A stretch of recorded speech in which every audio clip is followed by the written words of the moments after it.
Hey, everybody, welcome to What the Flick. Meredith, Ben, Alonso, episode 409 of The Americans. The day after you were a child and don't remember this thing. Toddler. That movie freaked my shit in the 10th grade. Yeah. Who didn't watch that? I mean, I mean, they're correct. The Americans got right. You see him watching at the Residentura. Right. And watching it at Oleg's Stan's apartment house and Stan's house. And it was just everybody watched that, and then you talked about it. And I remember that intro.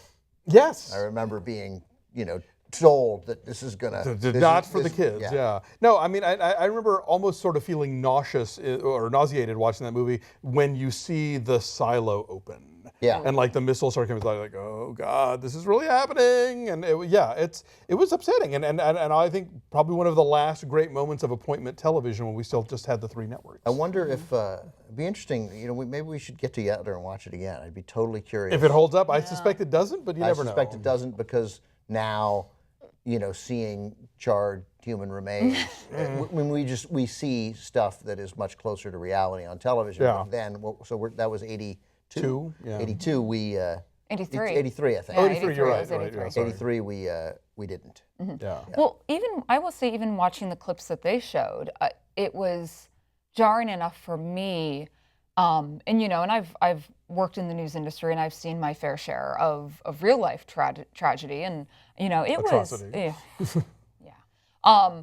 But it's still, you put yourself in that mindset, and I'm not young enough that I still don't remember Cold War tensions, and I still remember being afraid of the atom bomb, and those fears, and it's like, I try to put my head in the daughter's mindset and when she was there, and it's like that's a scary time, and I would like to actually go back and see the film, because what I would like to think is, like, it wasn't just the Russians launching nukes. It seemed to be that it was both sides. I don't remember how it unfolds in that film, but it definitely is very firmly Cold War set, so I'm sure it comes down to According that. to Wikipedia, more than 100 million people watched the program during its initial telecast. It is still the highest rated TV movie in history.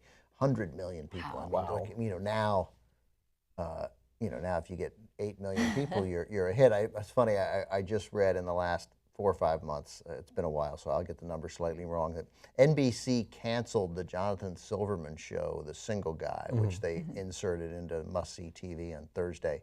After Caroline in the City. After Caroline in the City. It ran for, I think, 2 seasons at Ernest Borgnine. And they canceled it because it only got 22 million people. Now 22 million. You're lucky if NBC Nightly News gets 8.6 million. Totally. And what theatrical movies are seen by 100 million people? 100 million people, right? And again, and not so much, right, it's certainly a relevant point to make with theatrical movies, but this is 100 million people seeing it at the same time. Yeah. Like, I mean, really a shared not experience. DVR, Right, yeah. and not movies where you see them over the course of a weekend or months, obviously. So, we just don't have that anymore. It's something that we've given up, and that was a nice thing to have everybody see something and talk about the next day. But it's funny because when you think about watching that movie in this country, it was in the height of, like, oh God, are the Soviets going to nuke us? Da, da, da. And so to see all these Soviets watching it and having a similar response and realizing, oh yeah, I guess on both sides there was this fear of it happening, but also this fear of the other side doing it. So you had to, it's like the whole thing that plays out with the chemical biological warfare in this one, where it's like, well, yes, it's awful and we shouldn't have it, but they have it and they want to use it against us, so we have to have it also, if only to find an antidote, but also to respond in kind. It's the thing that the show does best consistently, is give you a realistic other side perspective, which certainly in 1983, never for a second, and I came from a family where current events were obviously relevant and discussed, but no question there was a good guy and a villain in my head, and it's been hard for me to shake that sometimes. And I don't mean that I think that the United States and the Soviet Union during the height of the Cold War were necessarily equal, right? I mean, but we all played a role, and to see good people, reasonable people you could be friends with and you could relate to, fear us the way we feared them, it's still discombobulating. It really flies in the face of everything you were taught for your whole life, or not so much taught, but Indoctrinated. indoctrinated. Yeah. Right. You don't want to say that because they indoctrinate. We don't. That's part of the Word, liberty and freedom. What? No. I think Elizabeth and Oleg have the most poignant moments through that. We see Elizabeth where she, you know, in all throughout history, who was the only country to ever deploy nuclear weapons? Great line. And They say it matter of factly. Yeah. Like oh, but remember, right? So go on. Sorry. Oh, no worries. No, it's just that Elizabeth says, you know, America did this, and who's to stop them again? And then to see, you know, Oleg's terror when he's talking to Nina Light, who is now his girlfriend. Not Nina. And that he truly wants to stop the Russians from counterattacking. Like, I think if it's so funny when you think about Stan and Oleg, and it's like, I think, you know, who's going to turn who, but, you know, Oleg truly wants the best for both countries, I think. He does, yeah. He just does not want there to be fallout. And, you know, to him to acknowledge the lack of technology updates. I wanted to research that. I forgot because I watched the show so late last night, but I'm sure that's true, right? That the Soviets, that moment probably happened. Oh, in fact, many times. Right. Oh, yeah.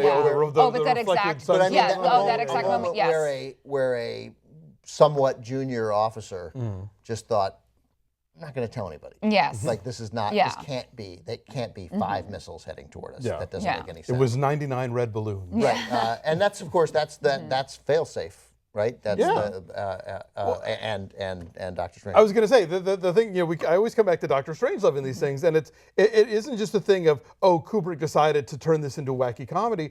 The only way Kubrick could figure out how to tell this story at all was to turn it into comedy because it's so bleak and bizarre and nonsensical on its face. This whole notion of mutually assured destruction, like you have to turn it into farce because it makes no logical sense. Right, he tried to make that. The initial intent was to make that a serious, dramatic movie. The novel that it's based on was not a comedy. Read something, but Failsafe the same year, which I think is better, but they're both fantastic. Does take it seriously, but with Henry Fonda as the president, I couldn't see that movie. But again, it's ridiculous. But the notion, but I assume that moment happened, and so you had 2 lines there about Soviet.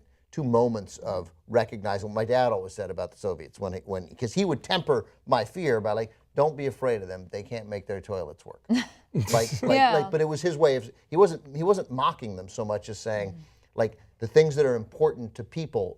That's not they haven't even got that yet, right? They're too bumbling a system to work.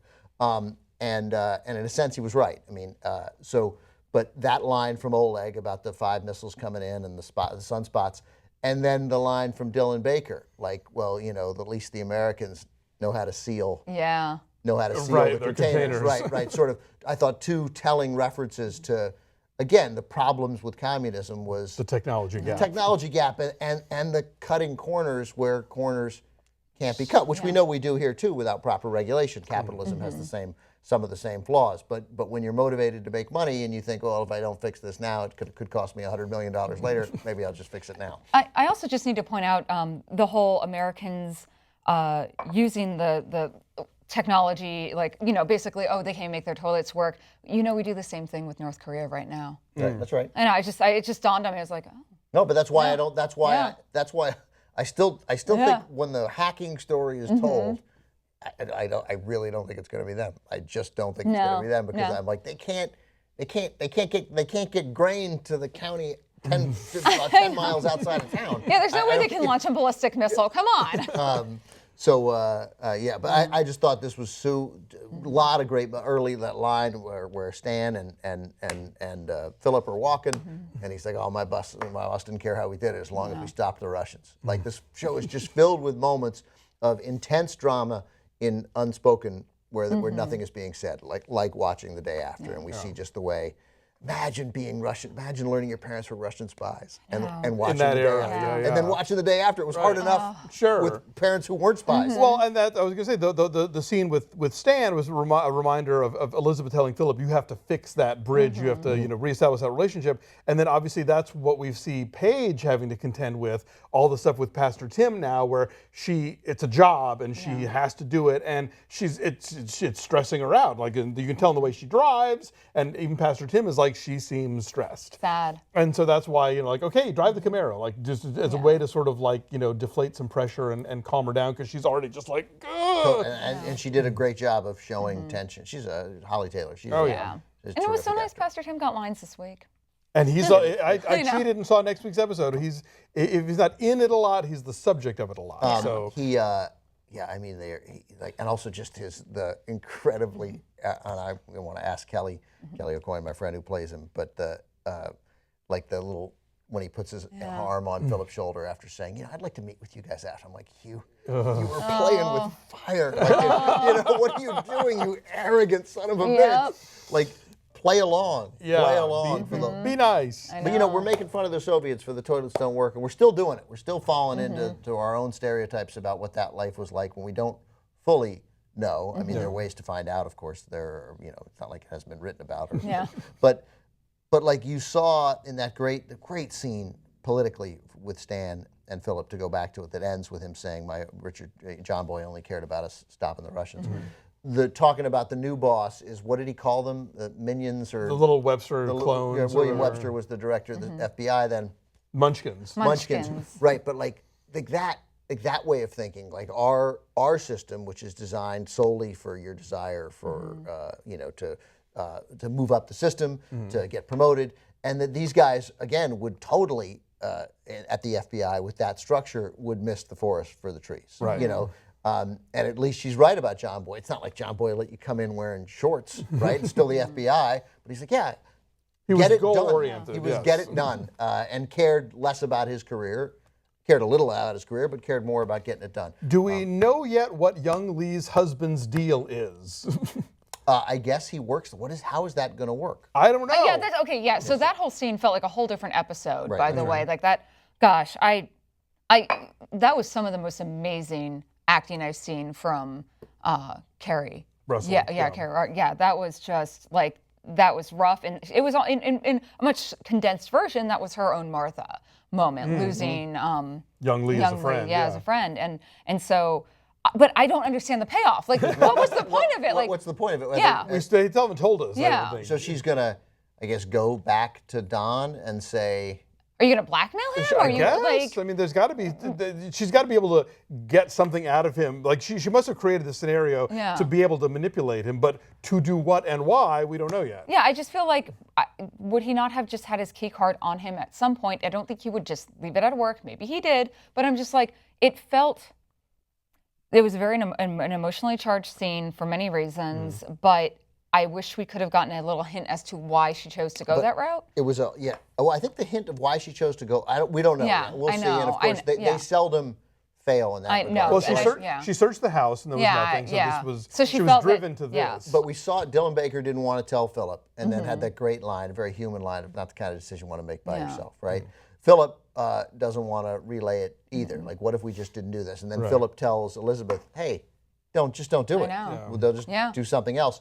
But as always, from episode 1 on, Elizabeth does it. Yeah. She still does it. She's on the mission. She's on the mission, and unlike Philip, who clearly got Martha out when he thought it was right, even though maybe they could have gone a little longer, although he was actually proven correct that they probably couldn't have gone on much longer.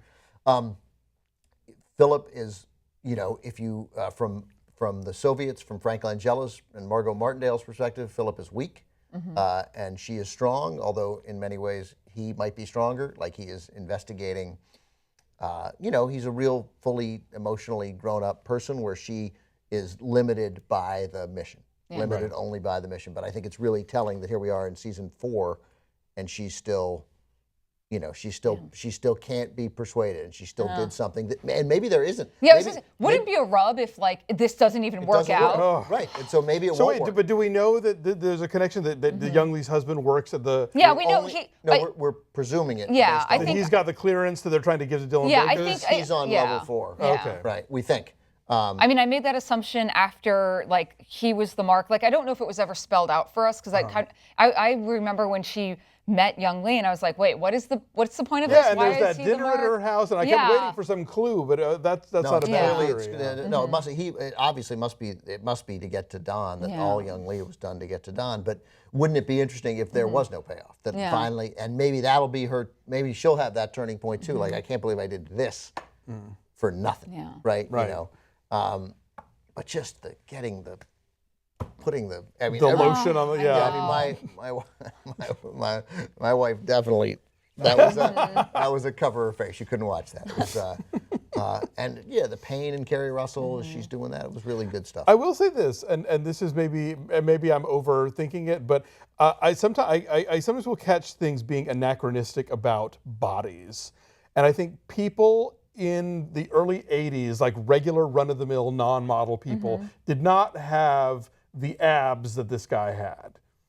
Yeah, I think Just throwing that out Yeah. there. So no, he looked if we're to believe he That's a works, 2016 actor body. Yeah. that, if we believe he works for the CIA or a CIA Yeah. contracted lab Yeah. on the 4th floor where he's a scientist, I don't think that guy's going to whatever gym existed. That's then. okay. Yeah. I get that way about the costuming because they make everyone else kind of look more dumpy than I remember anyone being in the 80s. Like, maybe my mom was just way more stylish than I remember, but I'm like, The okay. early 80s were a dark I period. mean, they were, and trust me, and like, because I have a background in fashion, but not everyone was that dumpy. And it's like, to me, it's always like, whenever they do Elizabeth in another, like in her disguise, it's like, she doesn't have to be that dumpy, guys. Well, like, no, but they make Elizabeth's know. disguise as dumpy so that I know. regular Elizabeth can be like, super I pretty know. for But 1983. every once in a while, I just want to be like, come on, like, not everyone has to look that bad. Well, and also they're dressing to disappear. I know. You know, But they're dressing to you look at them and go. Ugh. it's the costume designer who chose not to go that route in me that I'm just like, I could have done that. Philip in this. Like, it was a new. He He was a new character. He knew Yeah. he had to ditch all, like, at least accept you have to ditch almost all your old disguises. And after Dylan that. Baker even says, I think this is your best Yeah. look. This is your best Yeah. look. Yeah, Dylan Baker. Yeah, you don't look like a rejected janitor from like a prison. Like, oh God.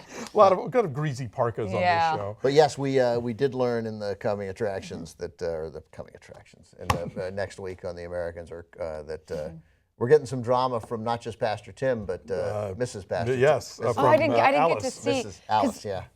I had to watch mine. I had to buy mine on iTunes to watch it this morning, so I didn't get the coming up next week. All right. Well, so yeah, and you're never here for the Pastor Tim episode. Oh my gosh! Yeah, you weren't even here when Kelly was here. No, I was here No, with he Oh, you was for were. that. Oh wow! He I'm was, so yes, but- wow. I was You only had eyes for Kelly. I know he's so cool.